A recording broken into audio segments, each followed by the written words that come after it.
everybody. Welcome to day 3 in our COVID-19 video series.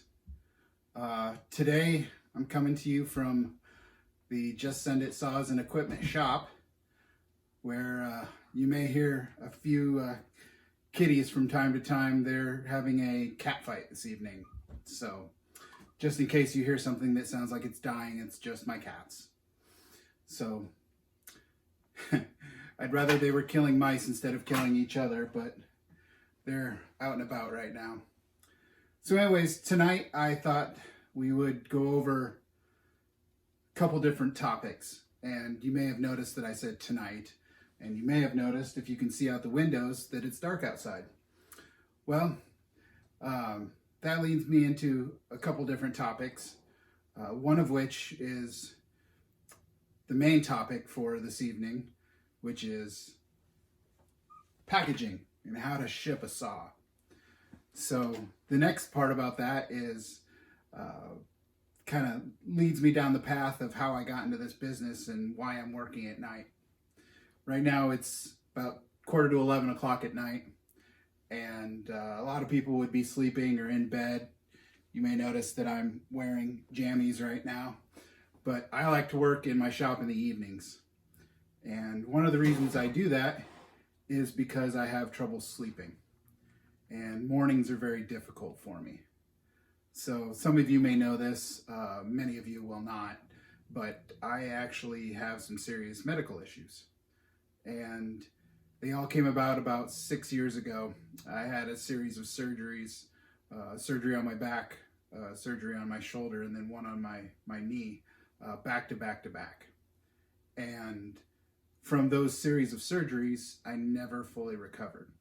And my back basically spasms all day, all night, nonstop. Basically, it's like a Charlie horse in your back all the time. It's absolutely excruciating.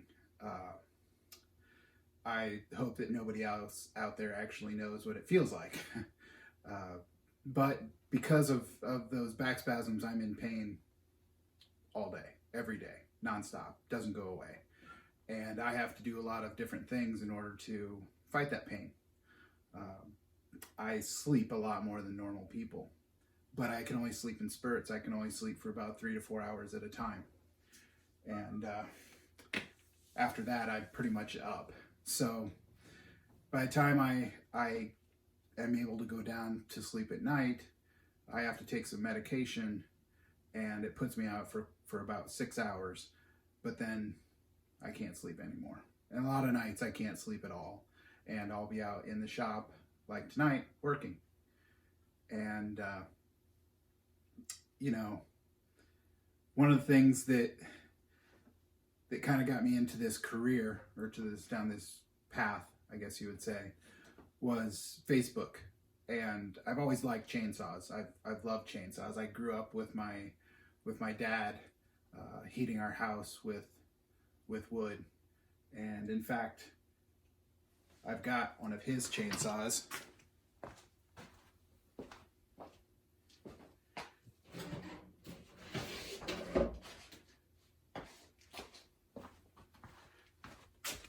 Right here. This is an Olympic 254. It's an Italian saw. And it's a beast. I love these saws. They are well built. They're ported very nicely. Really got a good feeling to them, but of course, no chain break on them. So I grew up with my dad heating the house with wood, cutting with chainsaws, splitting wood, and I love the heat from wood. Just absolutely, I don't think there's a better heating source out there. But I've always loved chainsaws. And when my wife and I bought this property that we're on, I of course needed to buy a chainsaw. And the first chainsaw that I got was a Echo CS370, a small chainsaw. I did a lot with that until it finally, I outgrew it. And the next saw that I bought brand new was a Stihl MS310, And if any of you out there have been in a steel sales dealership and not known exactly what it is that you want, and had a dealer push you down a certain route and then get home with the saw and use it for a while and then kick yourself for purchasing that saw, that's this guy. So I told this salesperson, the owner of the company, that I wanted a saw that I could use around my property. I've got some big trees here, probably, oaks that are 30 inches wide, maples that are 30 inches wide, some smaller trees, but I needed something big enough to run a 20 or a 24-inch bar. And I told him that. And I said that I'd like a pro chainsaw because I knew that I wanted to get into chainsaws. I didn't know enough about saws at that time and enough about steels that he pushed me down the route of the ranch farm series.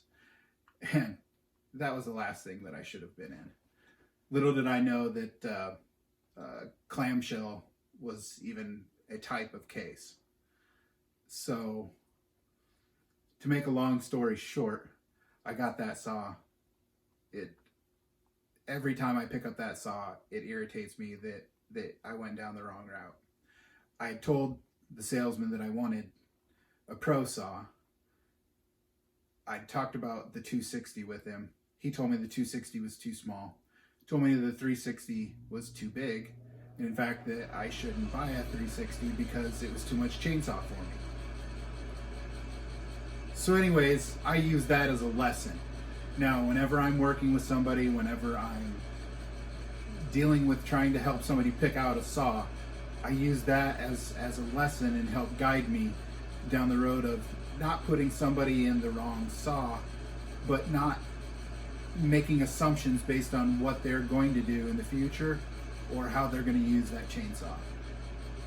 So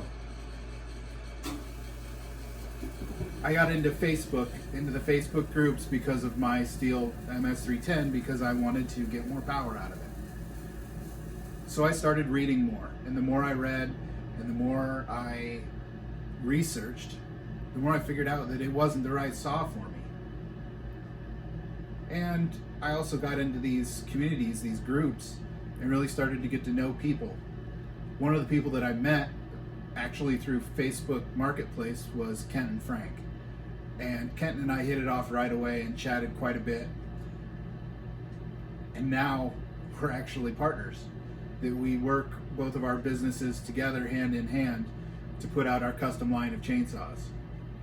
So that was sort of fortuitous that we met on a Facebook ad for chainsaws that I responded to, and that he was the one selling it. So anyways, these groups, I started moderating some of the groups that I'm in, and one of the groups I was introduced to Manny from Farmer Tech, and Manny and I had many long hours talking and chatting back and forth about his group and what he wanted to see out of the group, what he wanted me to do as the lead moderator in his group. And one of the things that came about from that was he asked me if I'd like to become a dealer for Farmer Tech. And of course, right away, I didn't think that was something that I wanted to do. I was very concerned, or not worried, but didn't know what my marketplace would be. Thankfully, my marketplace has turned out to be most of the United States and a lot of great people. In fact, my clients are all over, which is why we're going to have a video tonight about how to package a chainsaw. So, anyways, I do spend a lot of my evenings out here in the shop. I do use this business as a way to escape, a way to get away from all the things that I have going on with my health, with pain. So if you find me at a weird time of night answering your text message or responding to you, it's probably because I can't sleep, which is a lot. Or if you text me during the middle of the day and I don't get back to you for 3 hours, I might be taking a nap. So that's where it is, and that's where I've come from. And it was a long, circuitous journey to get to where I'm at with chainsaws. And now Ken and I have our own lineup of custom chainsaws. We've got a ton of followers on Instagram and Facebook in our group, and we're selling these saws all over the place. We've even had some of our saws, we've had interest going to Europe, Canada, South America, Australia, New Zealand. But if you do need to package a chainsaw and you need to ship it to somebody, there's a few things that you're going to need to know. Number one, you can't have any fluids in that saw whatsoever. None. And I would highly implore you to drain both the gas and the oil ahead of time and let it dry out. Now, I don't always give it a lot of time to dry out. I like to try and give it at least a day if I can. Obviously the oil is probably not going to dry, but the gas will evaporate with the little bits that's in there. I know that there's probably some things that you could do to try and expel more of the gas or the oil out of the saw, but I'm not going to take it to that extreme. What I am going to do is I'm going to take a thick 50-gallon garbage liner, and I'm going to use that for the saw. I'm going to put the saw inside of that, and depending on the thickness of the garbage bags, I may put 2 on. Most of the time I only do 1, but sometimes I do 2. I would take the dogs off. You do not want to have these inside of a cardboard box on a chainsaw. What's going to happen is no matter how well you pack it, that saw is going to move. And when that saw moves at a fast pace inside of that box, these will go through the outside of the box, and the carrier, whether it's UPS or FedEx or USPS or DHL or Speedy or whoever it is that you use, is going to get mad. They're not going to like it, and in fact they could charge you extra for having a sharp object being pointed out, or they could not transport it anymore. I've never had it happen to me because I take them off. I always put them inside of a Ziploc bag. I like to use freezer bags because they're a little bit heavier, and I make sure to put the fasteners inside of there with them. You know, the other things that I've done in the past is I've taken styrofoam and I've put styrofoam onto the dogs on the saw and then shrink wrapped the whole thing. That's another great way to do it. I've done that in some instances where it's a used saw and maybe one of the bolts or the screws is stripped out and I didn't want to mess with pulling it off, and so I've done that. But I think taking the dogs off is the best route to go. So the things that I include in my packages, obviously I'm going to have the little tool pouch, and I've got the manual. And when I ship saws, I like to put everything in my own baggie. I had some custom bags printed up so I can put all the things inside of them. I think that it's best not to have stuff loose inside of the package. If in fact something happens when you're shipping the package and they have to repackage it, stuff can fall out.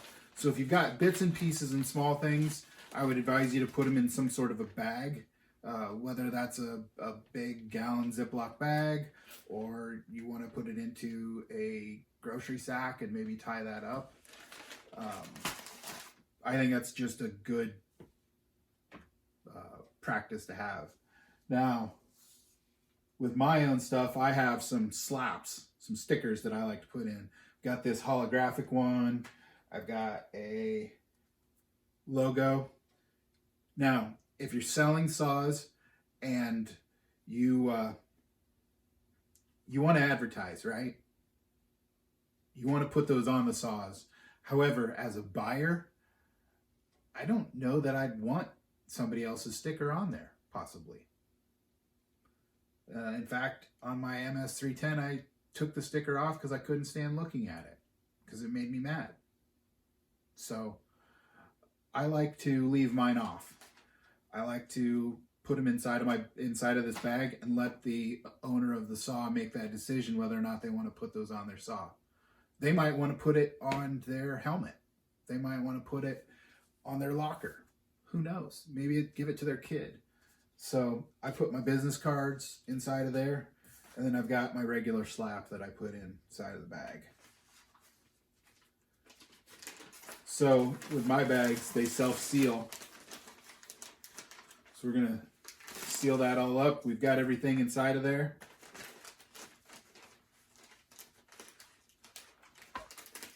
So now we've got that sealed up. All right. Next thing we're gonna do is we're going to take and put the saw inside of the bag. Make sure you don't have any sharp edges on the saw. Like I said, you take and pull those dogs off.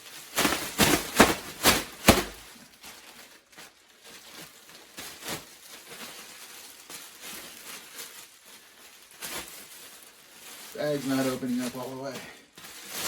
There we go. Before I put that in there, let's mock up the saw in the box. So we've got our box. I'm going to use the G372 XP box from Farmer Tech.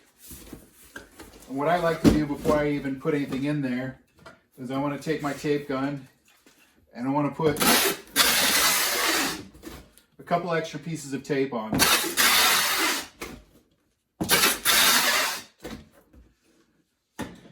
If you're going to be doing any real shipping, make sure you buy a good packaging tape gun. I like these 3-inch wide rolls of tape from Uline. So if you can see that, Uline is a packaging company. They are fantastic for boxes and everything, warehousing, packaging materials.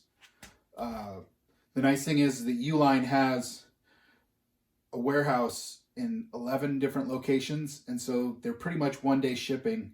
If you order before 4, you'll get it the next day, which is awesome.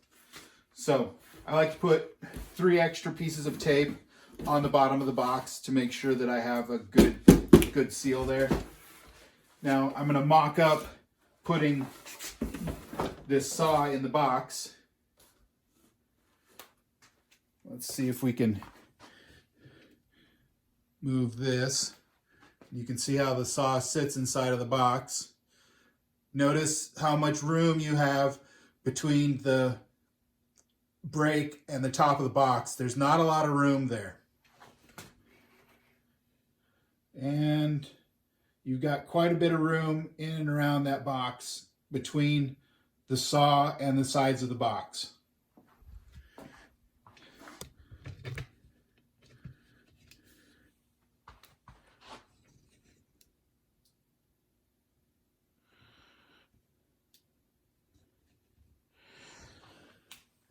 All right, so what I want to do now is I want to make sure that I get my saw into the bag.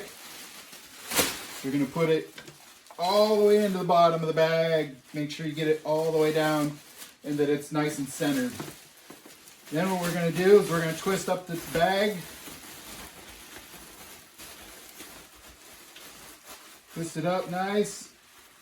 And then make a nice knot. Get it sealed. There we go. Now, before I put that in there, I keep a baggie with extra packaging materials. And what I want to do is I want to find some bubbles. Each of the Farmertech saws come with a little bit of this bubble wrap around the saw. What I want to do is I'm going to put that in the bottom of the box because I want a barrier between the saw and the bottom of the box. Okay? You can use some crushed up newspaper.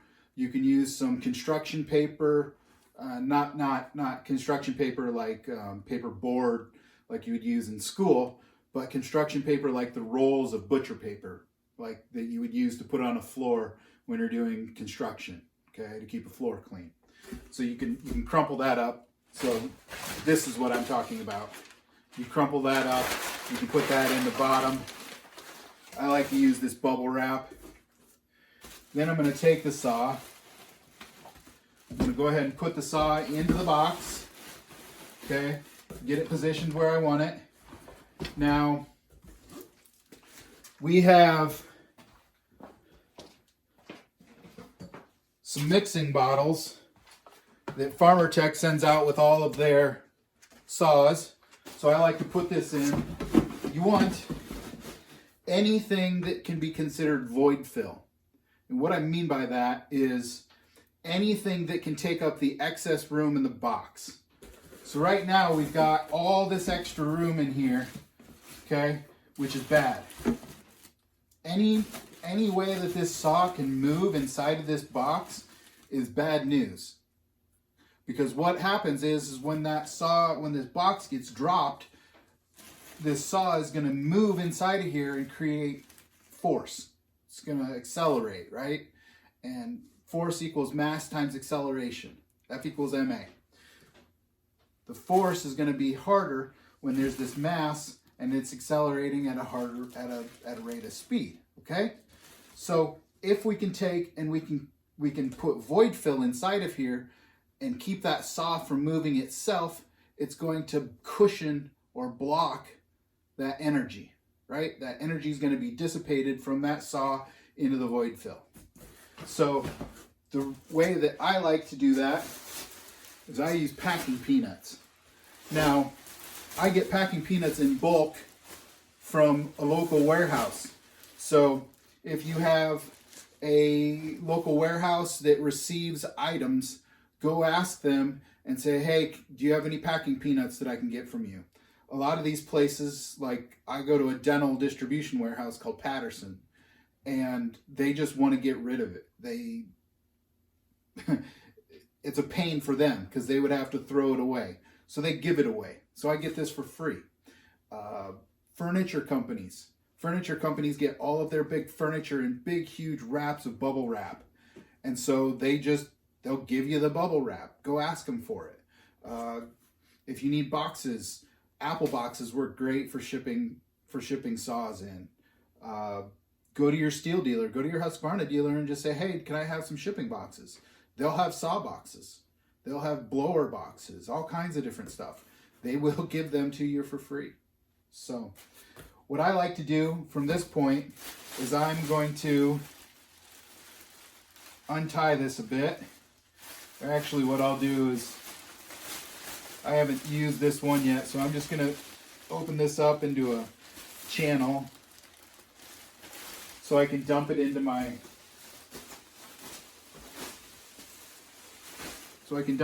box. So I'm just going to put that in there,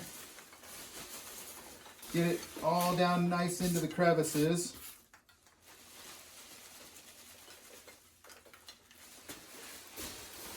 Oh, I spilled it on the floor.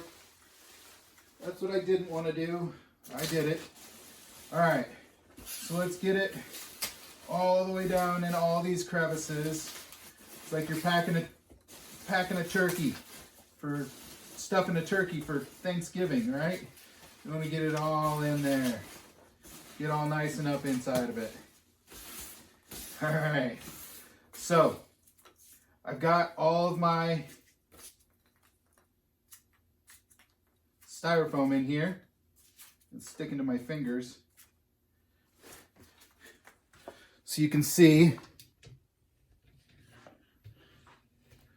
right inside of there. That's all nice and full with packing peanuts, right?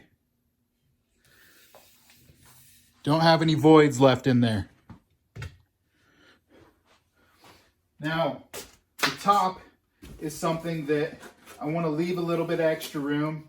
What I like to do is I like to take these air fill bags and I like to get them in between the top of the brake handle and the top of the box. And the reason why I do that is because I want the brake handle to be extra guarded, right? I don't want the top of that box slamming up and down on top of that brake handle. So I put some air fill right on the top there. Then I'm going to take another air fill and put it in the end of the box here. And my goal is for that box to be slightly mounded at the top, right? I want it to be almost difficult for me to close that package up. So if you can see, the edges are bulging just a little bit. So I'm going to hold it down. I'm going to put a piece of tape on it.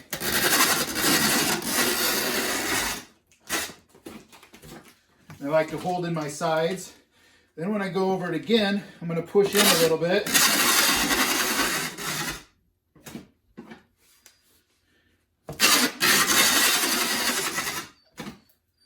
I put 3 pieces of packing tape on the top and on the bottom.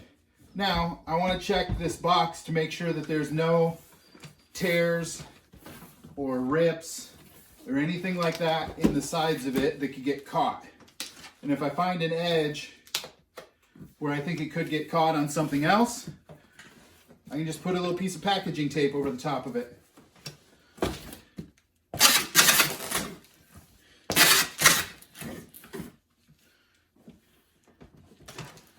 All right, so everything looks good there. You'll notice this box now is cushy, right? I've got void fill all inside of there, so it's going to protect my chainsaw. When I ship this out, I shouldn't have any problems with it whatsoever because I packaged it correctly, okay? The next thing that I'm going to do is I'm going to go over here to my scale.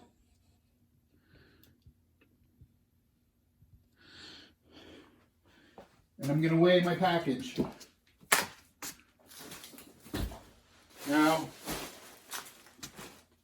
before I put it up there, I want you to see something. See how that scale isn't exactly at 0? I've got it set up so that it's about an ounce heavier than what it should be. Okay? That means that whenever I weigh anything, I've got just a little bit of leeway there. Okay? So now I'm going to put my package up on top of there.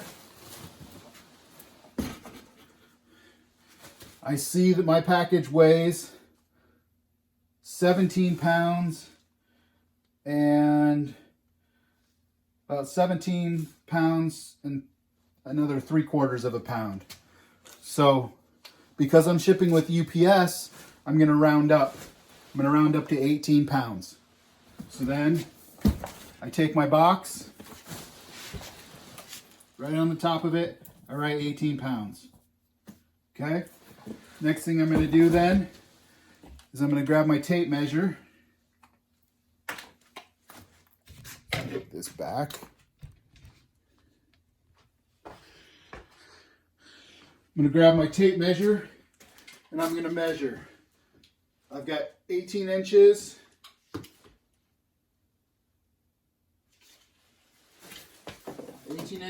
By 11 by 13. So then I write on top 18 by 11 by 13. Right?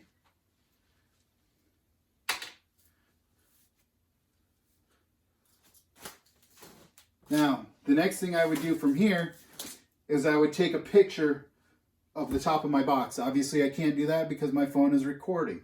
But I would take a picture of the top of the box. I'm going to write down the initials of the person that I'm sending it to, so I know if I'm sending multiple packages at the same time, I don't get them mixed up. So then I'll go in and I'll use UPS's website and I'll ship out. I'll go ahead and make a label. I have my own account. I would highly recommend you get your own account with UPS or FedEx or USPS so that you can have billing. Makes it so much easier. But I also get a pretty hefty discount now because I'm shipping packages all over the place. So I go in, I enter in the address of the individual, obviously their name, and then I put in the weight and I put in the size of the package, and it tells me exactly what my bill is, and it prints my label out. I use my packaging gun. I slap on the label, tape it down, and I'm good to go. So that's how I package a chainsaw. There's not a whole lot to it, but every little bit can help somebody. I'm happy for that. You know, if you have any questions about what I do or how I do it, just feel free to send me a message. Also, if you want to see something else in these videos, please let me know. I would be happy to assist in any way. I'm happy to make a video. If there's something that you want to see, I'm happy to talk about it. If there's something that you want to know about. So I would really appreciate it if you guys would give me some ideas. Obviously, this COVID-19 thing could be going on for a long time. So at some point, I'm going to run out of ideas on my own. And we're only on day 3 right now. So there's going to be a lot of days in this series. So that was a little bit more about me, how I came to be in this profession, kind of circuitous how I got here, and also a little personal information about me. So now you guys know more. So thanks for being a part of this. Thanks for watching. I'm having a really fun time doing this. I enjoy making these videos. I think I'm getting a little bit better each time, and I appreciate all of your comments. Please hit the like button, hit the subscribe button so you can see more of our videos in the future. Thanks a lot. Have a great evening, folks.